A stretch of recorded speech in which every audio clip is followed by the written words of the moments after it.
thank you very much for the kind introduction and, of course, for the invitation to speak at this venue.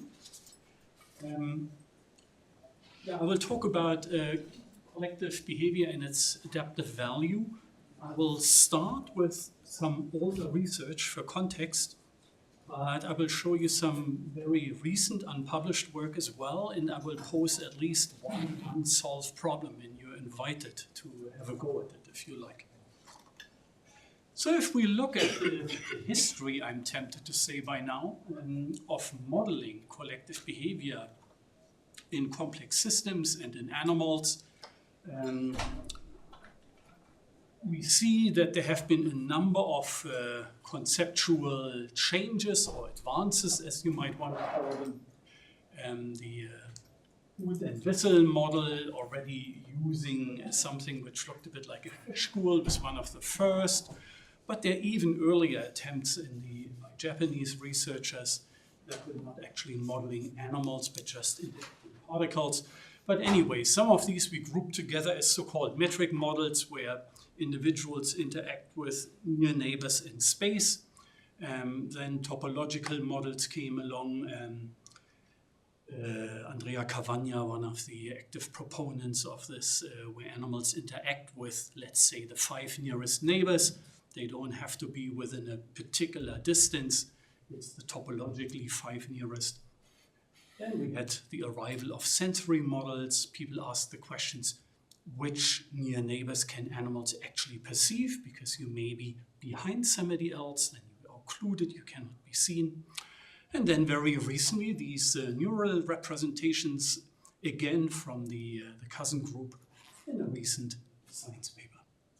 Important about all of these models is that you look at an individual in a group that is represented here by the black arrow, and it interacts with near neighbors in some form. And if each individual in the group is doing this, this will bring often global order to the entire swarm, herd, school, flock, whatever we are looking at. And these local interaction rules by which the animals do this are guided by these different modeling approaches. So in our research group, we have looked at very different types of organisms. But as you probably know, these models have been used to describe almost sort of any kind of animal in the animal kingdom by now. So they have been very successful at describing, but also predicting behavior. And one of the open questions is, of course, whether collective behavior can lead to collective intelligence, and if so, when and under what circumstances.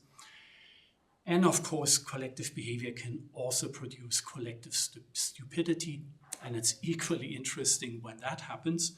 And there are some spectacular examples of this. But given that I'm meant to talk about the adaptive value, I will dwell not so much on the collective stupidity, but if you're interested, I can give you some examples later on. So what might define or constitute collective intelligence in animals? Well, we tried pretty early on to put down some characteristics, and these are that animals independently, or at least partially independently, collect information in the environment.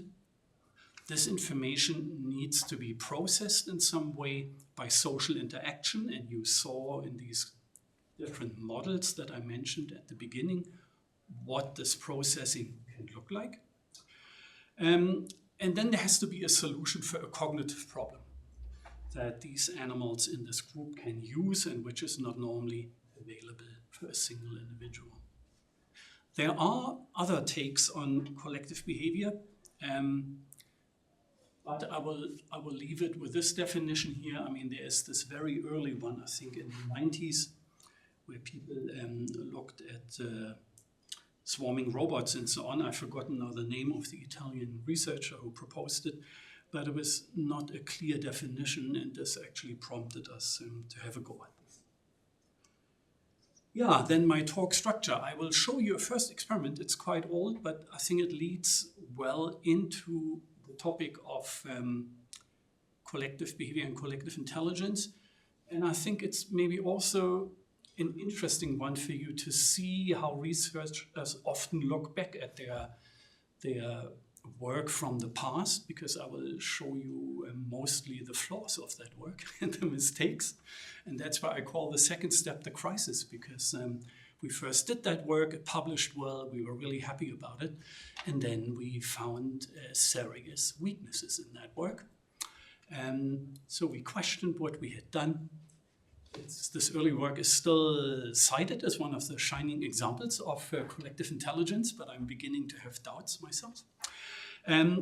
We developed a new framework. I will show the group of people who did this. And then this led to new empirical work, which we are in the process of publishing. This is where I want to show you an interesting challenge then for modeling work. I will take the slightly unusual step of adding something to my talk today, which I haven't done this way before, but I hope you find it interesting, because very often when we do this very basic research, trying to understand fundamental properties of information processing in animal groups, people often ask, is this relevant for society? Is this of interest to anybody but yourself and a small group of devoted colleagues? And so I first of all want to show you some examples of outreach, how we collaborated with media outlets on this. This I will do very briefly, and show you some of the pros and cons of doing that. And then I want to actually show one impact story. So where we took an example from the very work that I show you on the fish, and then we took this and tried to solve a hard problem in society. Yeah, so it all started with collaborative work with Ashley Ward on fish behavior, and he's now become a kind of celebrity in the popular science book market, which is where I show him here with one of those books that was praised in the Guardian not so long ago, and actually was described as a gift to science communication. So, I mean, he is definitely one of the few people I've seen who have come up with a second career. We did this experiment here on challenging the mosquito fish to solve a hard problem. And I show you what this problem consists of. So they swim down a tunnel, so they're introduced in what we call the perspex box. When they swim down this channel, they need to make a right-left decision. On one side of the channel, there is a cryptic predator. We keep changing where it is. It's hard for them to see. If they detect it, they should avoid that arm of the maze. It's very simple. And then you increase from one fish up to a larger group, and you see how well they perform. And they do this exceedingly well. I mean, when there's a group of 16, they are almost perfect in their decisions. But if there's a single fish, it does very poorly. We did this on purpose, so we tested this with a single fish, and we made the problem hard enough so that they were just above 50%. So we wanted to leave room for improvement, obviously. Yeah, and then our big surprise came when we found that the fish can solve the problem faster when the group is larger. This is counterintuitive because normally the integration of individual decisions takes time. I mean, you all know this, I'm sure, from talking to friends, and I don't know how many staff meetings you have attended already. I've been to plenty, and I can tell you, the more professors there are in the room, the decisions take probably exponentially longer as a function of group size, and they don't even always become better, I'm sad to say. But the fish are very good at this. I mean, you can see they bring the decision time down by almost 50%.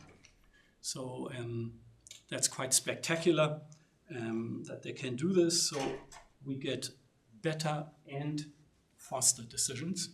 So far, no cost to this, but you will see there might be a hidden cost, which is the weakness of that paper. So to get a better insight into what was going on, we tracked these fish and we looked at the tortuosity of their path. There was a new word for me at the time. It's basically a measure of how straight they swim. And you can see if they're in a large group, they swim almost very directly into the safe arm of the maze. But single fish, they will deviate from this straightest path a lot. In fact, we found fish that come to the decision point, they slow down, they look right and left, really, the fish turning like this, and sometimes even swim into the barrier because they are assessing the options so much. So clearly, the fish, when they're alone in small groups, had a hard time. You can see it from the very behavior in the experiment. And so we proposed here that the fish in larger groups can make a better decision because they can only see a relatively small proportion of space ahead of them because they have fish to the right and left and so on. So they don't see much, but what they see, they can make an almost perfect decision for that piece of space, whether there's danger in it or not. And if through their movement they can communicate this almost instantaneously to others what the assessment is, then this can probably account for these better and faster decisions. So it's a form of information sharing, if you like. It's a shared vigilance, you could call it. And these small fish are capable of it.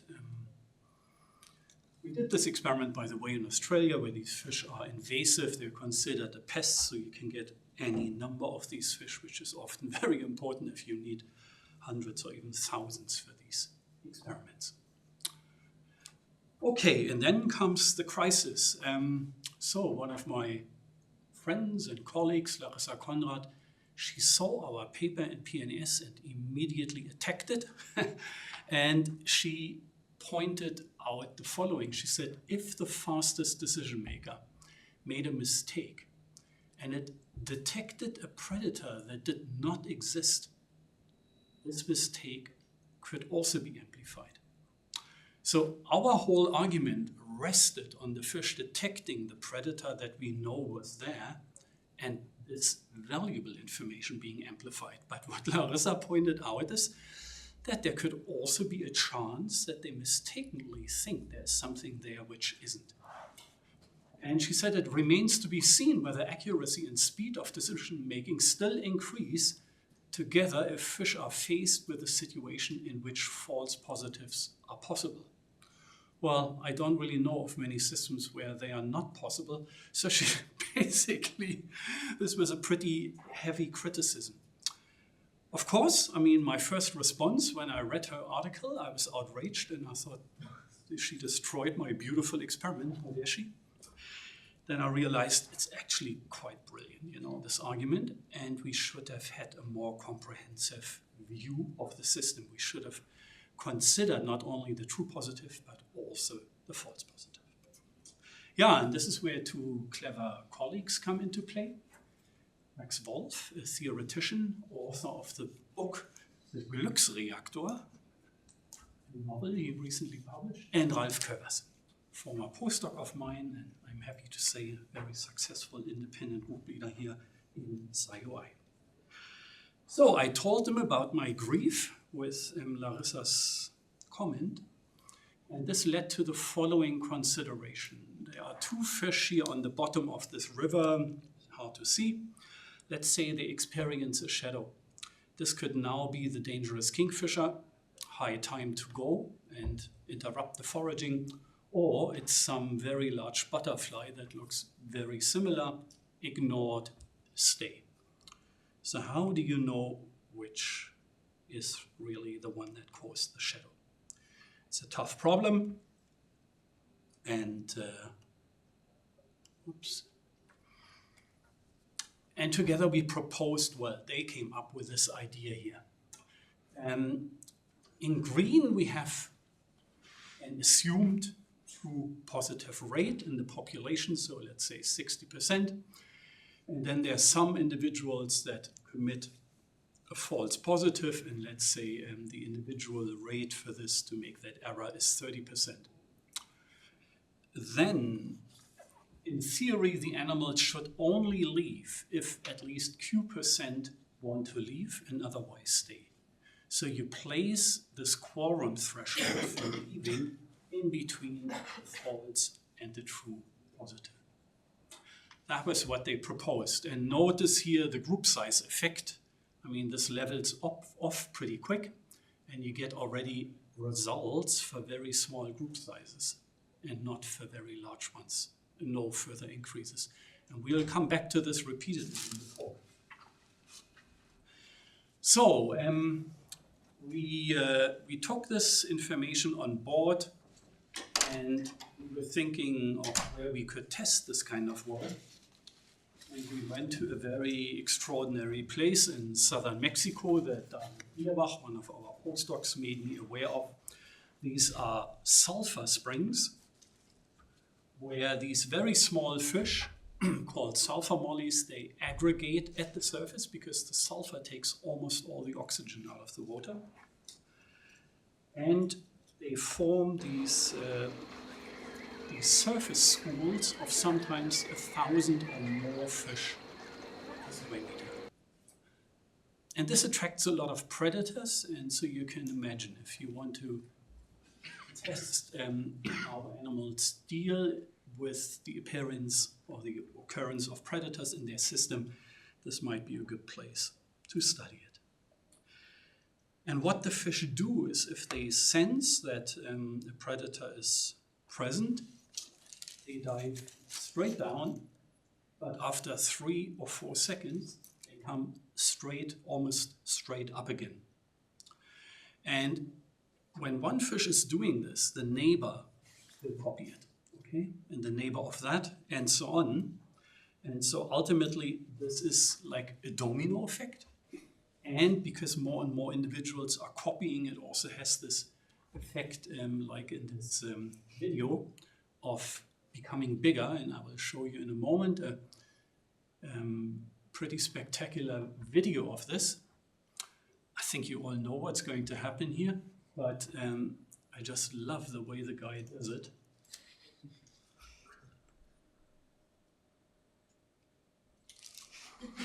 So he really enjoys what he's doing. So let's have a look here at the fish doing this. So there came the attack from the kingfisher. And now look at what the fish do. So the fish are only like 20 millimeters each. So in order to make waves on that scale, you probably have 500,000 or more fish interacting here in this video. And then the kingfisher goes somewhere completely different for the next attack. And this sets up pretty much the story, which we are now going to look at. So I show you the whole thing again in slow motion. So the kingfisher comes, the fish are already responding pretty quick. Kingfisher leaves, and then afterwards you see the after waves. As you can see, initially they make these water rings and they trigger waves, but believe me, the fish waves here, they start again in the middle, also independently of these mechanical water rings. And now we look at quite a different predator. This is a flycatcher called a kiskadee. And this bird will only put in the tip of its beak. So the birds notice it when it comes flying, but they totally miss that they were attacked because they don't show any waves afterwards. So they treat it seemingly as if somebody had just flown past, but not attacked, but actually a fish was removed. Now, this fascinated us as biologists because among all the fish-eating birds in the river, this flycatcher is the only species that normally doesn't eat fish, as the name indicates. And it's the only one that doesn't trigger these waves after the attack. Now, you might ask yourself, why do the fish produce waves after the attack? It's because the birds usually hang around. So they don't just make one attack and go, but they will return to a perch and they will make several attacks in a sequence, which we call a bout. And here we see now on the y-axis the number of waves, and then the two species. And the kingfisher, after it has attacked, it produces many more waves because it really plunges into the water and disturbs the fish. Gives a clear indication that an attack has happened. But when we look now at the waiting time, we can see that the kingfisher, which creates more waves, has to wait significantly longer before it can make the next attack than this flycatcher. Yeah, and if we look here at the waiting time as a function of the waves, it looks as if the fish can put off the next attack by making many waves. Okay. For the kingfisher, we didn't find an effect here on its success probability when they make many waves, but they can delay the attack. But this is correlational, okay? So we have to be cautious about it. And so we did we did an experiment on it to get away from the correlational evidence to causal evidence. So here we shot initially with a slingshot, later on with a more sophisticated air rifle into the fish school after an attack by the kiskadee, which itself doesn't produce these waves. Or we shot into the water outside the fish school, but at the same distance from the bird to have the same effect on the bird, that a shot happens, which of course in itself could inhibit the bird from attacking. So the first thing you need to do for some days or weeks, you need to shoot a lot to get the bird to accept this, and then you can start doing the actual experiment. And as you can see, when the shot goes into the fish school, then many waves occur. Unsurprising, but it shows you we simulate the effect of a bird attack. And then these kiskadees suddenly have longer waiting times for more waves, and their attack success comes down. So this was quite important because we can now say it's definitely the presence of the waves that is causing this effect, because this is now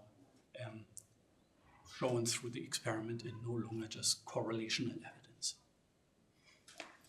So this already brings me to a first small summary. I mean, presumably the fish behavior in itself has evolved. The fish detect a predator, they escape by diving down. Fish learned to copy this social cue, they also dive down. This creates waves, but essentially this is an escape behavior. But when the fish do it collectively, this will actually inhibit the bird and trouble it. This is an unusual finding in the sense that people had suspected this in other systems before, but it's very hard to show. So there is this paper by Procaccini from Andrea Cavagna's research group in Rome. They looked at bird attacks, falcons on bird flocks. They found that when the falcon misses, they often see waves in the starling flocks. But now we don't know whether the bird failed because the falcon failed because the starlings made a wave, or whether the failure of the falcon is actually something that causes wave. So you don't know which direction the evidence goes. And there's a similar thing here, problematic with these honeybees. So Kasperger et al., they found that these bees, they make I can activate this, yeah. They make this bizarre spiral when a hornet comes close. And they observed that these hornets then often fly away. And this seemed an indication that the spiral is driving off the hornets. But in both studies, we are lacking the last crunch experiment, so we really show that it's causal, which we could in this fish experiment. However, we still don't fully understand what the problem is for the bird to see a wave. It seems pretty harmless. One possibility is that it's a confusion effect. This is not much more than a word, really. We don't understand mechanistically really how the confusion effect works, but I'm sure many of you have experienced it. If you see multiple moving targets, it becomes very difficult to focus on one. So I think we all have experienced it, but we still don't fully understand how this confusion effect actually impacts our visual processing. Let me see. Wait, I'll show you this in a moment. There's also the possibility that the wave has become secondarily a signal. So Tim Caro argued this decades ago already, but there isn't very good evidence. In the story for perception advertisement goes as follows. The prey detects a predator that is coming and might attack. They do some obvious signal, like this wave or the tail flicking in deer and so on. They're basically telling the predator, we have seen you now. If you nevertheless attack, then you waste energy attacking, but you won't capture us because we know you are here. And we don't waste energy doing an escape behavior, which is needless because you wouldn't get us anyway once we've detected you. So this can be evolutionarily stable because the predator will save energy for a futile attack and the prey will save energy for a futile escape. But there are some problems with this. Our fish, for example, they are unrelated. It's very hard to see why some fish should be making a wave for others. I mean, if I was a fish, I would just go down and stay down. I would not participate in further waving for the team. Probably safer to stay in the deep. So this has problems with the evolution. I mean, how could a signal, a collective signal amongst unrelated individuals have evolved? I posed this a couple of years ago as a problem at a conference on game theory. And I can tell you it's a much debated problem, how this can happen. It's not so simple. And my last line of explanation here is this one. Waves as some form of defense. Hunting. So this bird here is chasing single fish. It suddenly encounters a fish school which starts waving. Now, you would think this bird must be so happy now. It can just walk to the fish. There are thousands. A step away. It doesn't do anything. And not only does it do nothing, it will actually walk away. So in many ways, this is totally surprising. When a predator finds an abundance of prey, they should not walk away. That is exactly what happens here. So the prey stands its ground and the predator is leaving. And we have done some more research on this. In our field season that just ended in April, and we found that the fish schools will actually extend their range during the day in the river, and they can actively exclude the birds from large parts of the river. So wherever the schools go, the birds will disappear. And this is, of course, really counterintuitive because the fish are not using any aggression we know, of course, of group defenses in the sense of actual violence being used, a group of baboons attacking a leopard or something. But this is a very unusual type of defense. I feel like I'm missing a slide here. It's here. So if you look at these two fish species here, the one on your left is called a Mexican molly, and this is actually laterally just brownish. And on the right is the sulfur molly, the one that makes the wave. And there are many different molly species, like this Mexican molly, in tributaries that are in the vicinity of the Sulphur River. They don't actually live in the Sulphur River. But all of these fish are basically more or less colorless on the side, whereas the sulfur molly has this very shiny side.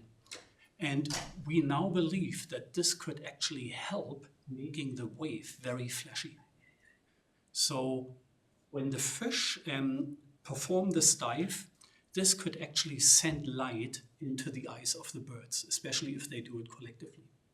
This may sound odd to you, but to farmers, this is a long-known effect. I mean, they often hang CDs or other shiny objects into their fields to keep birds out. So flashes of light are obviously something that many bird species avoid. And we are now testing this idea that these fish might actually have evolved a collective flash that they are sending in the direction of the bird. Yeah, well, back to these collective intelligence models and their predictions. We now know that we should take into account not just one error, but two errors that can be made.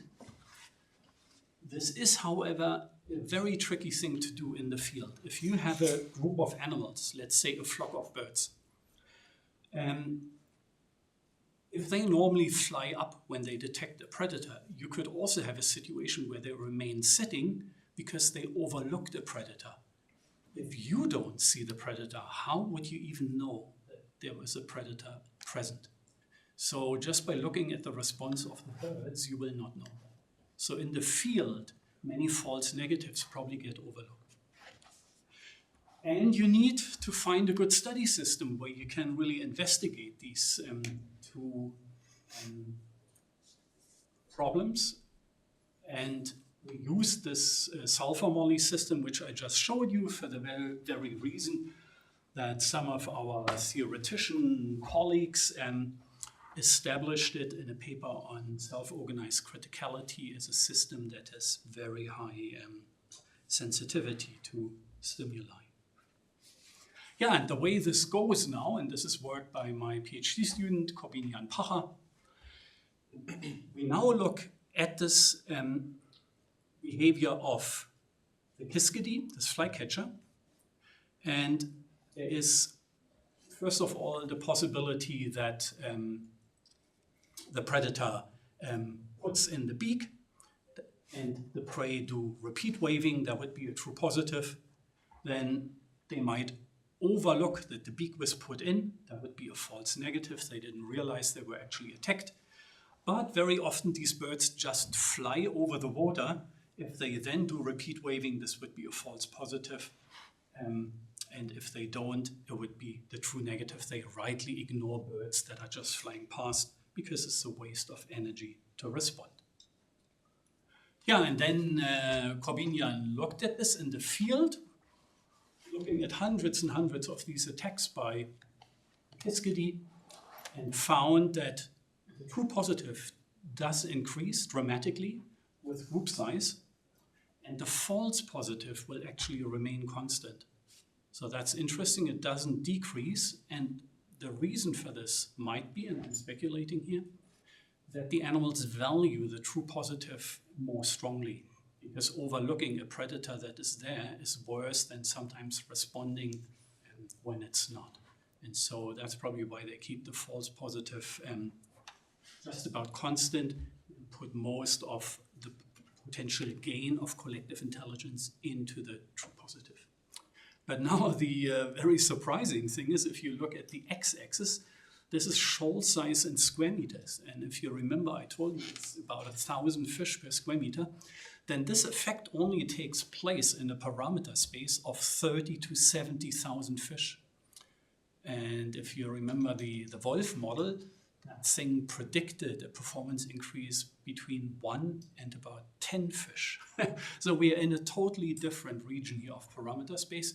And frankly, we don't understand fully why the fish cannot do it for smaller school sizes, why it should be at these very large school sizes.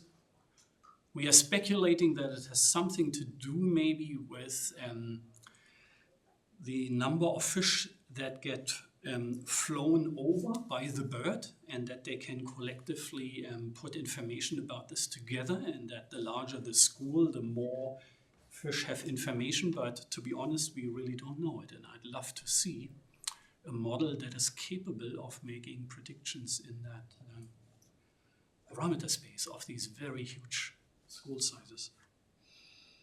Yeah, and then we also looked at the decision time.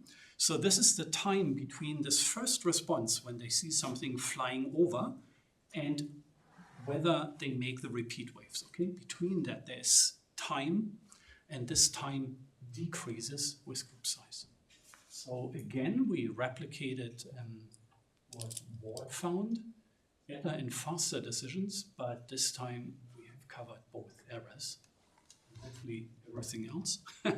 This is still under review. Yeah, and I mean, this just summarizes the problem. I mean, that we have more or less the qualitative prediction then that things should get better when there are more individuals, but the Wolf model never explicitly said how they should be linked in order to achieve this, or how they are spatially arranged and so on. So that model left many things open, and maybe it's time that we address them, because we clearly see now spectacular performance that we cannot actually explain with a model. Okay, this brings me to the outreach. When we published first paper on this in 22, I think, the media liked the aspect that the fish make these waves and that it looks like the Mexican waves in a football stadium that go round and round. So they saw things that they felt they could connect to, and for us it was an opportunity then to explain what purpose this actually serves. It's not just a pretty pattern, but it has a selective advantage for those that participate. And this was first covered by Netflix in 22, and it still hasn't come out. So this is one of the downsides. I mean, they just take forever. They just wrote me yesterday that, yeah, sometime later this year will come out. But the Animal Genius thing by National Geographic has come out. I'm not quite sure whether the link works from the German computer. There were some issues we had when we tried to play it. But anyway, it was very interesting to work with these television crews. The Netflix people sent us nearly a dozen people. And they were on location for 2 weeks and brought really truckloads of equipment for this. So I was really surprised how much money they put into these productions. They also brought a person who called himself the fixer, and he fixed all problems that occurred on the set, basically from people's dissatisfaction with the quality of the lunch to not having enough shade, the fish, whatever, not doing something in the sun that they're doing in the shade and so on. He basically fixed whatever was necessary. I was very impressed by this person, so much that I asked him whether he could come on our next research trip and fix some of our problems. And Yannick is his name. He looked at me and he said, "You guys are on a public university budget, right?" And I said, "Yes." He said, so, over the dream of having our personalized fixer, he actually came again and also helped these National Geographic people, but we didn't even try again to help us. He only helped us for as long as we helped the camera team. But I think these people do this for whatever, big music festivals and so on. I guess they get fantastical salaries for this. On the negative side, I felt that the engagement with these camera teams, there wasn't really much of a discussion. I mean, they just need scientists as servants. So you basically do all of this. In many of these cases, you're not even in the program that is later on shown. You will just be in the credits. We have also had other programs where we actually part of it with an interview or something. So what we normally do is we either request that we are in the show, then whatever, we can explain our research.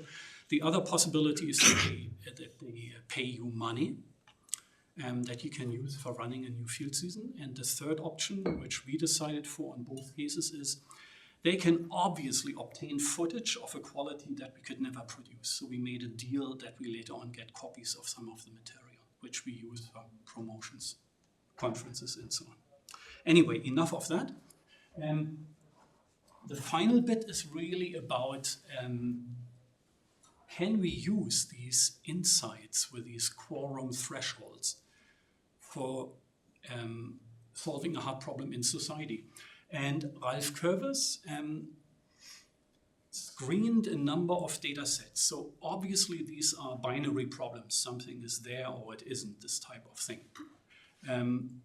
So first he looked at the problem of, is there a gun in somebody's baggage at the airport? You know, we all put our hand luggage through these machines. They often open them needlessly, so that's a false positive. And I shudder to think how much stuff gets through, so that's the false negative. The false negative. So there was actually something there that they should have taken out. It's happened many times to me that I had knives in my luggage, you know, and that we needed for field work, of course. And then it was suddenly on the plane. So we couldn't get a really good big data set for this kind of thing, surprisingly. And then we tried to find out earlier release from prison on probation. I mean, you all know this happens in all countries around the world. Somebody served time in prison, can be released, this person early. There's a board that makes a decision on this. And again, you can have two errors there. I mean, they release this person and this person immediately reoffends. Or they don't release somebody early but should have, because that person was actually ready for it. Again, their situation, very difficult. And then finally, Ralph contacted some cancer centers, and they had data sets that were very interesting to us. So they had doctors look at breast cancer. They would see over 100 radiograms of patients, and then they had the doctor give a diagnosis, and then they looked over the next few years whether the patient developed breast cancer or not, so they knew what the true state of the radiogram actually was at the time of diagnosis. This is pretty rare, and they had, I think, 10,000 data points in their data bank, and so we said, yes, that's something we want to do. So, I mean, you're already familiar with this thing here. If the doctor, if the disease is present and the doctor says person has the disease, true positive. If you overlook something that's present, false negative. If it's absent, call it absent, true negative. And if you wrongly detect something that is not even there, false positive. Very simple. And then with the Oregon Night Cancer Center, I think it's called. So they had taken these data because breast cancer contributes many of the new cancer cases. Usually there is a screening done as a technique, and it's usually carried out by a single doctor, and they make many mistakes. So we thought that's the scenario in which we believe we could make a contribution. Let's try it. These are independent assessments of the same mammograms. And as I said, the true state of each is known, but not to the doctor who does the assessment. And now you can do something very simple in a way. You can take, let's say, 3 of these assessments for a given mammogram. If you apply a majority decision, you would say if 2 or 3 doctors say disease is present, then the call is present. If you use a quorum, what I showed you, you would place this between the true and false positive as a threshold.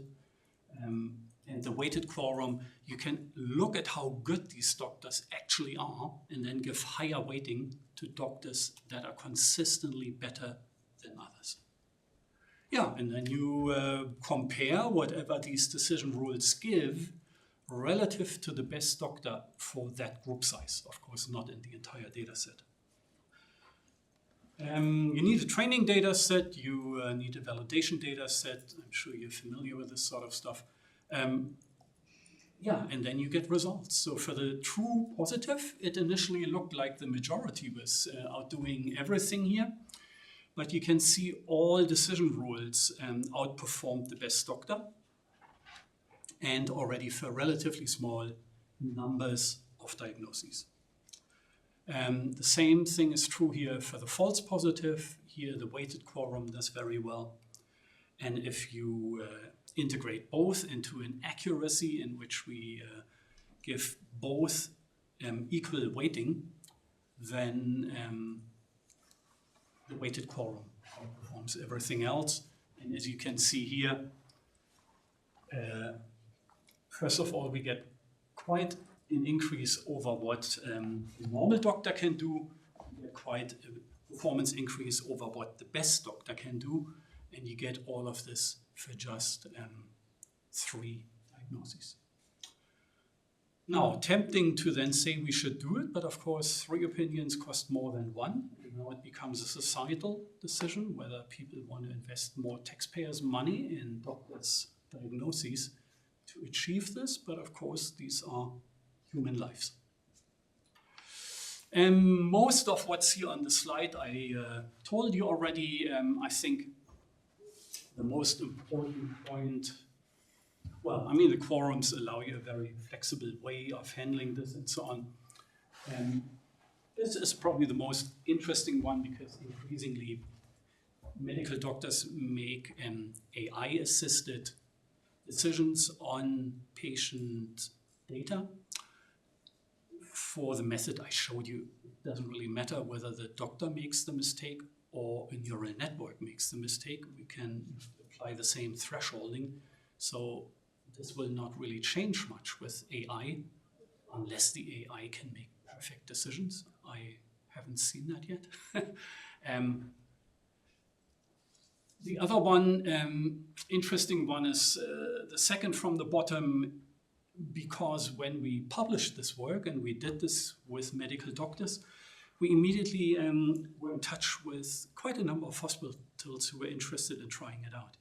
And many of them had their own take on how they would actually do it. So they didn't necessarily want to use this method for the diagnosis with given mammograms or something.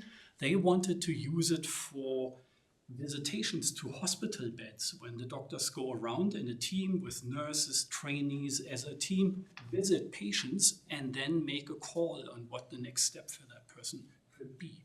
And so I was surprised how open-minded the medical doctors were, first of all, how many interesting new suggestions they had.